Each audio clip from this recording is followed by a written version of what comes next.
वो ये क्रिया ध्यान से करे।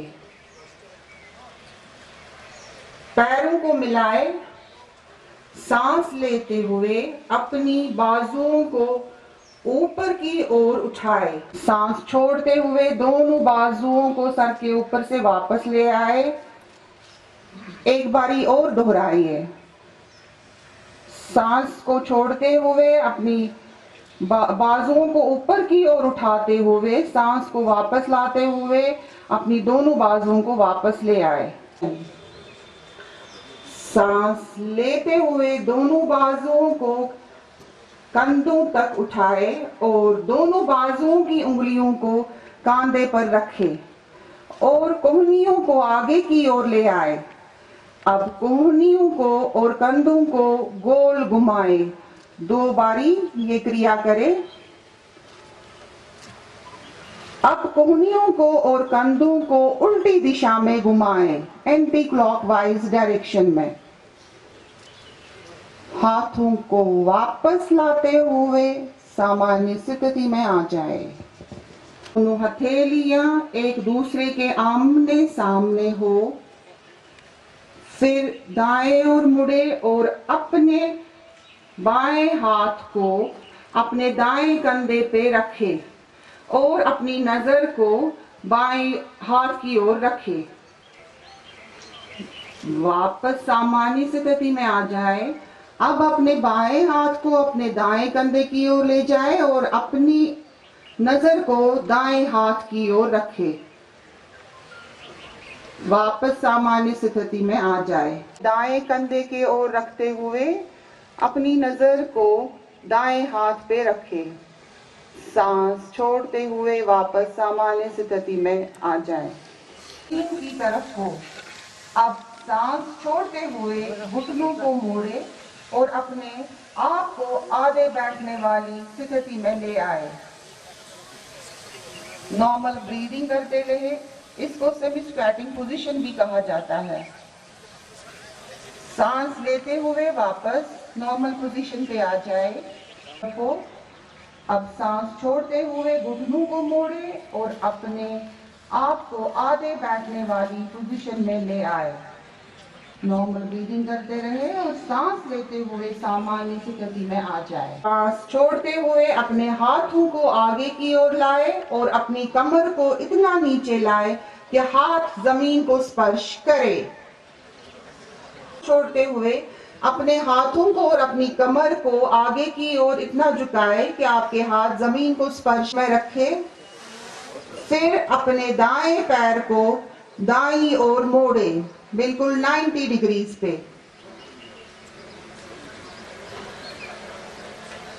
दाएं पैर को अपने 90 डिग्रीज पे मोड़ते हुए अपनी दाएं हाथ को अपनी दाईं टांग के अंदरूनी नीचे की ओर झुकाए। अपने सिर को उठाते हुए अपनी आंखों को बाएं हाथ की ओर रखें। सांसों को आपस में जोड़े और अपने हाथों की उंगलियों से पैरों के पंजे को पकड़िए और एड़ी को अपनी तरफ खींचे। अपने दोनों तलवों को एक साथ जोड़िए। अपनी हथेलियां आपके पैरों के पंजे पे हो और अपनी एड़ी को अपने पास ले आए। फिर दोनों टांगों को ऊपर नीचे करें। इसे वज्रासन कहते हैं। फीमेल्स जिनमें प्रेगनेंसी हो उनके लिए ये काफी मुफीद आसन है।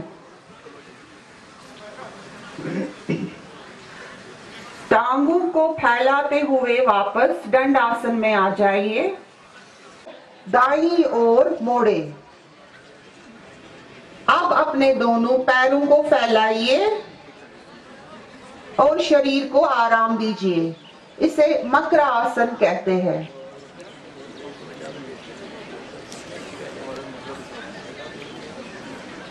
सालब आसन, भुजंग आसन।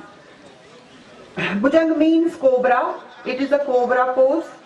अपने दोनों पैरों को मिलाइए। अपने दोनों हाथों को छाती के पास ले आइए। कोहनियां जमीन से ऊपर उठाइए और सिर को ऊपर लाते हुए छाती को नाभि तक उठाइए। नॉर्मल ब्रीदिंग करते रहे। सांस को छोड़ते हुए वापस सामान्य स्थिति मकर आसन में आ जाइए।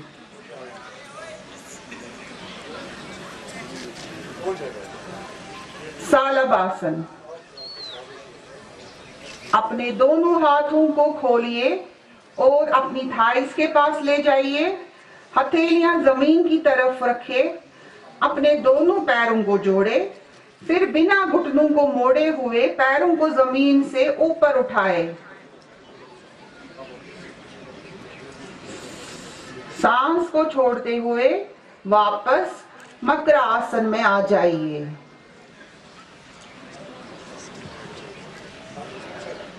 अब हम करेंगे पीठ के बल आसन। स्पाइन आसन भी कहा जाता है इनको।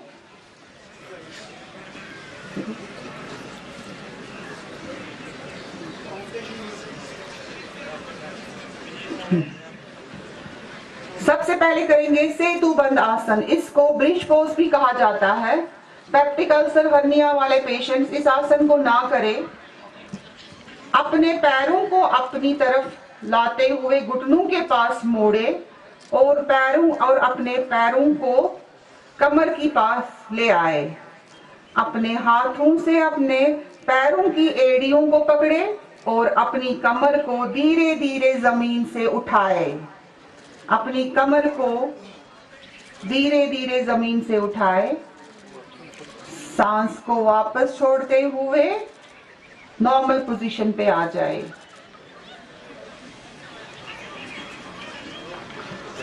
उत्तान पाद आसन। अपने दोनों पैरों को फैलाइए।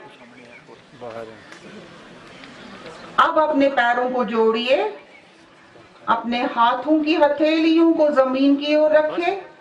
अब इस पे 30 डिग्रीज पे रखना है। सिर्फ पैर के पंजे दिखने चाहिए। नॉर्मल ब्रीदिंग करते रहे।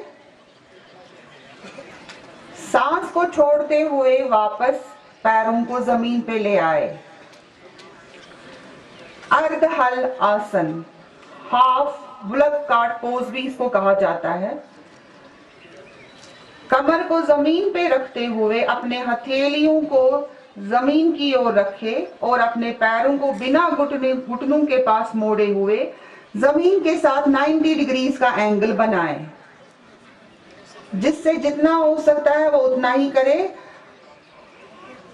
अपने शरीर के विपरीत आसन ना करें। जितना आपसे हो सकता है उतना आप उठाइए। नॉर्मल ब्रीदिंग करते हुए फिर सांस को छोड़ते हुए अपने दोनों पैरों को जमीन पे ले आए।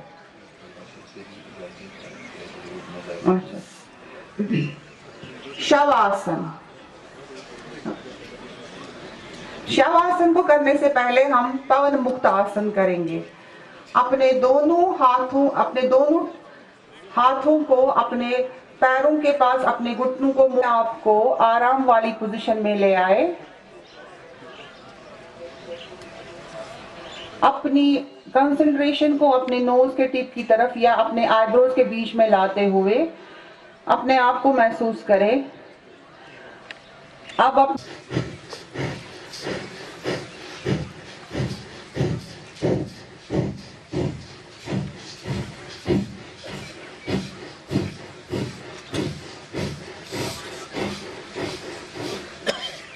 लंबी सांस छोड़िए। प्राणायाम रखें और भंवरे की आवाज निकाले।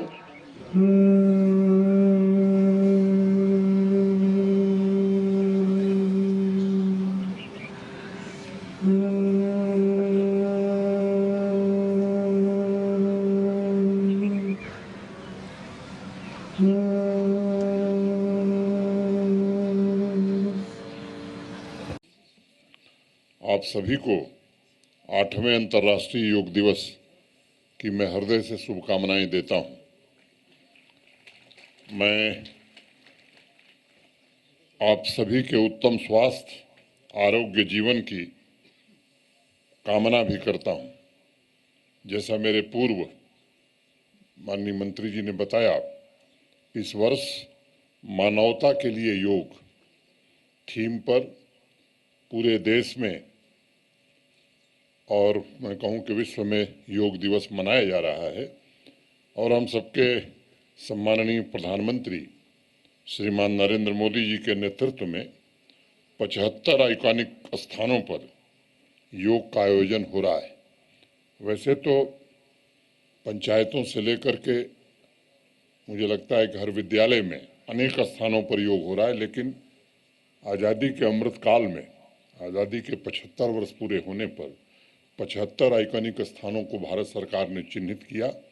और हमारे लिए खुशी की बात यह है कि उसमें 25% हिस्सा हमारा है। माने 3 आइकॉनिक स्थान जम्मू कश्मीर के हैं। आज हम सब यहाँ इकट्ठे हैं डल के किनारे, ये पहला स्थान है। दूसरा मारतंड मंदिर है और तीसरा जम्मू में सुचेतगढ़ है। देश की सांस्कृतिक और सामाजिक विरासत डल झील भी आज इस ऐतिहासिक क्षण की साक्षी बन रही है। भारतवर्ष की प्रचुर सांस्कृतिक पूंजी में योग का अत्यंत महत्वपूर्ण स्थान रहा है। मित्रों, योग सिर्फ किसी एक व्यक्ति तक सीमित नहीं है। वसुधैव कुटुंबकम की भावना के साथ भारत की यह सांस्कृतिक पूंजी संपूर्ण विश्व एवं मानवता का कल्याण कर रही है। योग का अर्थ है एकता, एकजुटता, यानी मन को शरीर से जोड़ना, इंसान को स्वास्थ्य से जोड़ना। योग के माध्यम से पूरे ब्रह्मांड को शांति, सद्भाव एवं परस्पर प्रेम का संदेश दिया जा रहा है और लोगों के निरोग जीवन का मार्ग प्रशस्त हो रहा है। स्वस्थ जीवन के लिए योग ने 2 महत्वपूर्ण सूत्र दिए, अब यानी वर्तमान एवं अनुशासन, नाउ एंड डिसिप्लिन। अथ योगानुशासनम, अर्थात अब योग का अनुशासन, now the discipline of yoga. ये महर्षि पतंजलि ने अब नाउ शब्द से योग की शुरुआत की थी, यानी भूत और भविष्य को जोड़कर सिर्फ वर्तमान में जीना, यही वो क्षण है। There is no past and there is no future, you are here and now. और दूसरा सूत्र है अनुशासन। इसका अर्थ जो मैं समझ पाता हूँ वह है अपने भीतर एक व्यवस्था बनाना, और वह व्यवस्था चित्त की शांति से ही बनती है। पतंजलि को इसलिए अपने दौर का सबसे बड़ा वैज्ञानिक और डॉक्टर भी कहा जाता था। उन्होंने योग को जो अर्थ दिया है उसका एक ही मतलब है, हमारे अंदर एक हार्मनी, एक समन्वय का होना अति आवश्यक है, एक केंद्र का होना आवश्यक है, ताकि हम मन और शरीर के बीच संतुलन स्थापित कर सकें।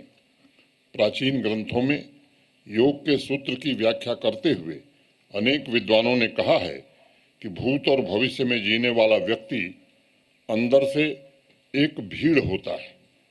वह बाहर तो एक दिखाई पड़ता है, लेकिन उसके अंदर एक पूरा चैओस होता है। You are not one, you are a crowd.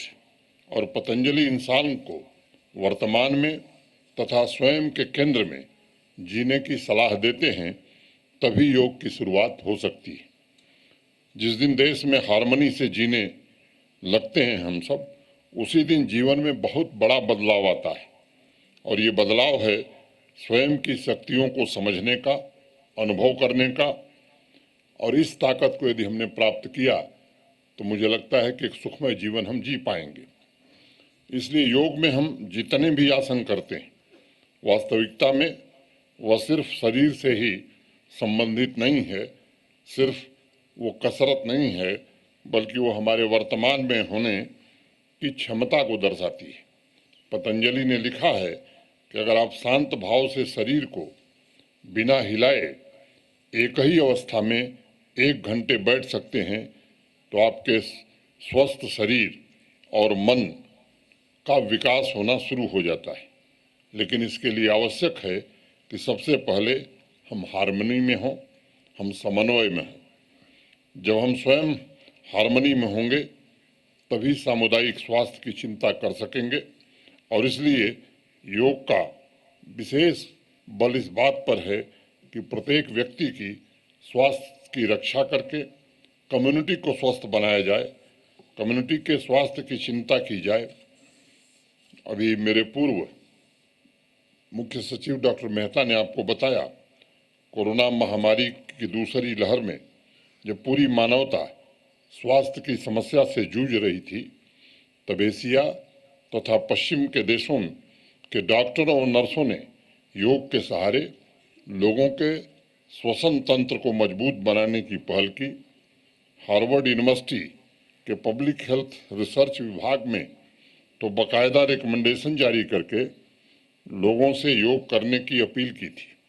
Doctors, researchers सबने एक स्वर से कहा, योग से शरीर में ऑक्सीजन का फ्लो अच्छा बनाया जा सकता है और अनेक आसनों से संजीवनी की तरह प्रत्येक व्यक्ति को स्वस्थ और सुखी रहने के संकल्प को पूरा किया जा सकता है। कोरोना महामारी के इस भीषण दौर में इस धारणा को पूरे विश्व में मजबूती मिली। पहली बार न सिर्फ स्वास्थ्य जागरूकता बढ़ी, लेकिन लोग शरीर के हीलिंग पावर के प्रति सचेत हुए तथा इसके सकारात्मक प्रभावों के चलते योग आज एक जन आंदोलन बनता जा रहा है। मानवता के लिए योग, ये थीम सभी डॉक्टर्स एवं नर्सेस की तपस्या, जन जन के प्रयास और हमारे योग गुरुओं के संघर्ष की एक समर्पित कहानी है। कोरोना महामारी के दौरान जितने भी हेल्थ एक्सपर्ट्स या स्टेट हेड महामारी से उत्पन्न चुनौतियों से निपटने की चर्चा कर रहे थे, उसमें योग की चर्चा अवश्य होती थी। उपचार से ज़्यादा रोकथाम के उपायों पर लंबे विचार मंथन आयोजित किए गए हैं और वर्तमान में युवाओं के लिए योग रोजगार का भी एक नया साधन बन गया है। महाकवि भर्तृहरि ने लिखा है कि लगातार योग का अभ्यास करने से अच्छे गुण सगे संबंधियों जैसे हो जाते हैं। योग करने से साहस पैदा होता है, क्षमा का भाव उत्पन्न होता है और मानसिक शांति अस्थायी रूप से हमारी मित्र बन जाती है। बिना प्रीमियम के कोई भी स्वास्थ्य बीमा काम नहीं करता, लेकिन योग ये जीरो बजट में हेल्थ केयर का पूरा भरोसा देता है। आज की दौड़ भाग भरी जिंदगी में बहुत आवश्यक है कि हम अपने मानसिक एवं शारीरिक स्वास्थ्य का ध्यान गंभीरता से रखें, क्योंकि स्वास्थ्य ही सबसे बड़ी पूंजी है किसी भी व्यक्ति की। आज जब शारीरिक श्रम लोगों की जीवन शैली से दूर होता जा रहा है, ज़्यादातर समय हम ऑफिस में या अपने गैजेट्स के सामने गुजार रहे हैं। जरूरी है कि शरीर को ऐसी क्रियाओं से जोड़ा जाए जिससे हमारा शारीरिक और मानसिक स्वास्थ्य दोनों बेहतर रहे, और योग इसके लिए सबसे सर्वश्रेष्ठ माध्यम है। आयुष विभाग ने लगभग हर जिले में जन जन के लिए योग की सुविधा प्रदान करने का काम आज जम्मू कश्मीर में भी किया है। योग के ट्रेनर्स भी आज उपलब्ध कराए जा रहे हैं। मैं आग्रह करना चाहूँगा कि सभी स्थानीय नागरिक इन सेवाओं का पूर्ण लाभ उठाकर योग को अपने जीवन में अपनावें। योग आपके लिए स्वास्थ्य सुरक्षा का सबसे बड़ा कवच है। कई सारे आसन, प्राणायाम, सूर्य नमस्कार, अनुलोम विलोम शरीर की शारीरिक क्षमता को बढ़ाते हैं और शरीर तथा मन दोनों को स्वस्थ रखते हैं। आज योग पूरे विश्व को एक सूत्र में जोड़ने का काम कर रहा है। देश में जम्मू कश्मीर से कन्याकुमारी तक हमारी प्राचीन सांस्कृतिक विरासत एक दूसरे से योग के माध्यम से आज जुड़ रही है। इसलिए आज जब आदरणीय प्रधानमंत्री जी मैसूर से योग कार्यक्रम की शुरुआत करेंगे, तब गार्जियन योग रिंग यानी एक सूर्य एक पृथ्वी की अवधारणा का भी उत्सव मनाया जाएगा तथा भारतवर्ष ने के वसुधैव कुटुंबकम के संदेश को विश्व भर में पहुंचाया जाएगा। पूर्व से पश्चिम तक सभी देशों के लोग सूर्य नमस्कार तथा सूर्य नमस्कार की भारतीय परंपरा का उल्लास मनाते हुए योग के साथ सूर्य का स्वागत करेंगे। आइए प्रकृति के साथ एकता के इस मजबूत शक्ति योग को अपनाकर बीमारियों को हम दूर रखें और लोगों को एक दूसरे के नजदीक लावें। सर्वे भवन्तु सुखिनः, सर्वे सन्तु निरामया। यही बात कहते हुए आप सबके प्रति हृदय से कृतज्ञता ज्ञापित करते हुए मैं अपनी बात यहीं पूरी करता हूँ।